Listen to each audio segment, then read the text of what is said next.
اور پھر انہوں نے کہا کہ جی ملک کی معیشت کا فیصلہ ہوگا، فارن پالیسی کا فیصلہ ہوگا، جو بھی ہوگا وہ عوام فیصلہ کریں گے، اور یہ حکومت اب گھر نہیں رہے گی، اور جنوری جو ہے وہ جنوری سے پہلے جنوری میں اس کو بھیج دیں گے، جنوری آخری مہینہ ہوگا عمران خان کا۔ لیکن ساتھ ساتھ جب NRO کا ذکر جو آیا، جو عمران خان نے اپنے ٹویٹ میں بھی کیا تھا، اس کا جواب بلاول نے کچھ اور طرح سے دیا۔ انہوں نے کہا کہ جی آپ نے تو سب سے پہلا جو NRO ہے نا، وہ تو آپ نے دے دیا تھا احسان اللہ احسان کو، APS کے بچوں کے قاتل کو،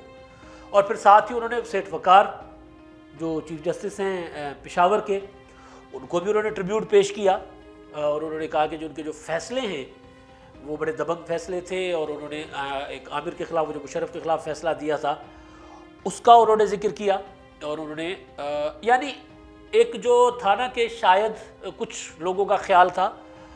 میرا خیال نہیں تھا، میں اس میں اب اور بھی بات بتاؤں کہ اگلے جلسوں میں اپوزیشن کا لب و لہجہ مزید تیز ہوگا، کیونکہ اپوزیشن نے ڈیڈ لائن لے لی ہے جنوری کی۔ کچھ لوگ سمجھ رہے تھے کہ شاید کوئی اپوزیشن کا ڈھیلی پڑے گی، شاید اس طرح آگے نہیں چلے گی، یا کرونا کی وجہ سے اپوزیشن جلسے وغیرہ جو بہت منسوخ کر دے گی، اپنی تحریک روک دے گی۔ اب ایسا نہیں ہونے جا رہا، کیونکہ فروری میں جو اپوزیشن نے گزشتہ سال وہ کیا تھا، تحریک اپنی روک لی تھی، تو اس کے بعد جو حالات ہیں ملک کے، ان کی نظر میں، اور ہم بھی ظاہر دیکھ ہی رہے ہیں یار، حالات بہتر نہیں ہو رہے، حالات خراب ہو رہے ہیں، اور لوگ عوام جو ہے وہ بہرحال اپوزیشن سے سوال کرتی ہے کہ بھئی آپ چپ کیوں بیٹھے ہیں؟ کیونکہ آج کی خبر ہے کہ جی آلو لاہور میں 140 روپے کا ہو گیا، آلو 140 روپے کا، یعنی یہ تاریخ کی بلند ترین سطح ہو سکتی ہے آلو کی۔ پیاز وغیرہ کیونکہ اس کا فرق پڑتا ہے، پیاز کی جو تجارت ہوتی ہے، پیاز کا ایک الگ سے فنامنا ہوتا ہے، پیاز کبھی نیچے کبھی اوپر، آلو کا ایک مستحکم قیمت رہتی ہے، کیونکہ آلو ایک ایسی چیز ہے جس کے بغیر غریب کا گزارا نہیں ہوتا۔ آلو 140 پہ چلا گیا، تو حالات جس طرف جا رہے ہیں، تو اپوزیشن بہرحال ٹھنڈی نہیں پڑے گی۔ اب اپوزیشن کو روکنے کے لیے جو جلسوں کو روکنے کے لیے جو حربے یا جو ہیلے وسیلے عمران خان کی حکومت استعمال کر رہی، پہلے کوشش یہ کی گئی کہ دھمکیوں سے ڈروانے کی کوشش کی ہے نا، پہلے وہ شیخ رشید صاحب مسلسل دھمکیاں دے رہے تھے، وہ جس کا میں روزانہ ذکر کر رہا ہوں، ہر اس طرح کی جب بھی ظاہر PDM کی تحریک اور جلسوں کا ذکر آئے گا تو وہ والی چیزیں۔ آج یہ کیا گیا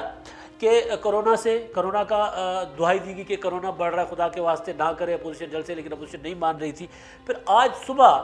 جو کامران منگش ہیں خیبر پختونخوا حکومت کے ترجمان، انہوں نے ایک پریس کانفرنس کی تھی، اور پریس کانفرنس کر کے انہوں نے یہ انکشاف کیا تھا کہ ایک سیکورٹی ایجنسیز نے ایک تھریٹ الرٹ جاری کیا ہے،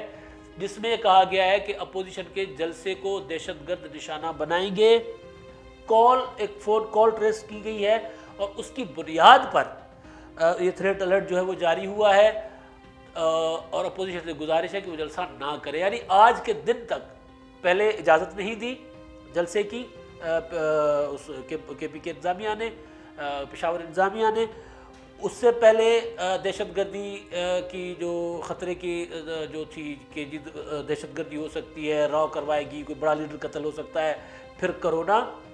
کرونا بڑھ رہا ہے اور اپوزیشن جلسے نہ کرے، اور پھر آخری حربے کے طور پہ یہ کیا گیا کہ دہشت گردی کی آج کی جو وہ تھی سیکورٹی، ممکن ہے یہ تھریٹ الرٹ جینون ہو، یہ پاکستان میں جو حالات رہے ہیں ہم اس کو اگنور نہیں کر سکتے۔ میں نہیں کہہ رہا کہ تھریٹ الرٹ جو ہے وہ تھا غلط ہوگا یا فیک ہوگا، نہیں، تھریٹ الرٹ ممکن ہے ہو، دہشت گردی پاکستان میں ہوتی رہی ہے۔ پاکستان کی سب سے بڑی لیڈر دور حاضر کی جو بے نظیر بھٹو صاحبہ، وہ دہشت گردی کے حملے کا شکار ہو چکی ہیں۔ کافی سارے اور جو سیاسی رہنما ہیں، بلور خاندان، وہ دہشت گردی کا نشانہ بن چکے ہیں۔ لہٰذا یہ نہیں کہا جا سکتا کہ تھریٹ الرٹ وہ غلط ہوگا، وہ ہوگا، جینون ہوگا، لیکن جس انداز میں حکومت اس کو پیش کر کے جلسہ روکنے کی کوشش کر رہی تھی، اس سے یہ نظر آ رہا ہے کہ حکومت گھبرا گئی ہے، گھبرا چکی ہے، اور بہت زیادہ گھبرائی ہوئی ہے، اور اس لیے کبھی وہ کسی چیز کا جو ہے وہ آسرا لینے کی کوشش کرتی ہے، کبھی کسی چیز کے ذریعے اپوزیشن کی تحریک کو ٹالنے کی کوشش کر رہی ہے، لیکن اپوزیشن اب نہیں ٹلنے والی۔ اپوزیشن کی تحریک کامیاب ہوتی ہے، نہیں ہوتی، ان تلوں سے تیل نکلتا ہے، نہیں نکلتا، وہ الگ چیز ہے، لیکن اپوزیشن یہ ٹھان چکی ہے وہ جو بلاول بھٹو کا ہے نا کہ اب حساب ہو کر رہے گا، یہ اپوزیشن ٹھان چکی ہے، لیکن ایک چیز جو میں ہے کہ عمران خان صاحب کو کہا گیا کہ یار آپ کو تو آپ سے کوئی حساب کتاب نہیں ہے، آپ کیونکہ بلاول بھٹو کے بقول کیونکہ آپ نہیں آپ کے آقاؤں سے حساب لیں گے۔ وہی بات جو نواز شریف کر رہے تھے کہ جی آپ عمران خان کون ہوتا ہے، ہم تو ان کے لانے والوں سے ہمارا جو ہے وہ ہے مطالبہ، یا ان کے خلاف ہے ہماری تحریک، ان کے خلاف ہے ہماری جدوجہد۔ تو آج ایک نظم کی شکل میں بلاول نے اس کا اعادہ کیا ہے، مولانا فضل الرحمان نے اس کا اعادہ کیا ہے۔ مریم نواز کی تقریر بھی بہت سخت ہونی تھی، جو میں نے پتہ کروایا تھا کہ وہ تقریر کیا کرنے جا رہی ہے کل تک، لیکن بہرحال ان کے ساتھ ایک حادثہ ہو گیا، ان کی دادی اماں کی ڈیتھ ہو گئی تو وہ وہاں سے چلی گئی، لیکن اگر وہ ہوتی تو ان کی تقریر بھی بہت جو ہے وہ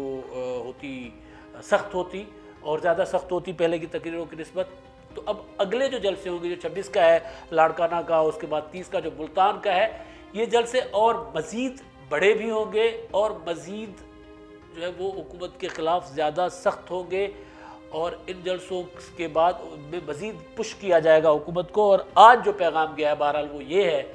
کہ جو نیریٹو گجرانوالہ جلسے میں اپنایا تھا اپوزیشن نے، جو نیریٹو کراچی جلسے میں اپنایا تھا، جو کوئٹہ جلسے میں اپنایا تھا، وہ نیریٹو وہی کا وہی کھڑا ہے، زیادہ مضبوط اور زیادہ اسٹرانگ ہو رہا ہے، اور اپوزیشن یا پی ڈی ایم جس مقصد کے لیے آگے بڑھ رہا ہے اس مقصد پر ساری جماعتیں متحد ہیں، اور حکومت کے پاؤں جو ہیں وہ آج جو کچھ حکومت نے کیا اس سے نظر آ رہا ہے کہ حکومت کے پاؤں اکھڑ چکے ہیں۔ اس لیے حکومت مختلف طریقے استعمال کر رہی ہے، مختلف حربے استعمال کر رہی ہے، اور آج کے جلسے تک تو ان کا کوئی حربہ نہیں چلا، اور آگے بھی شاید ہی چل پائے، کیونکہ جس کے پاؤں اکھڑ جائیں وہ کچھ نہیں کر پاتے۔ اب تک کے لیے اتنا ہی، اللہ حافظ۔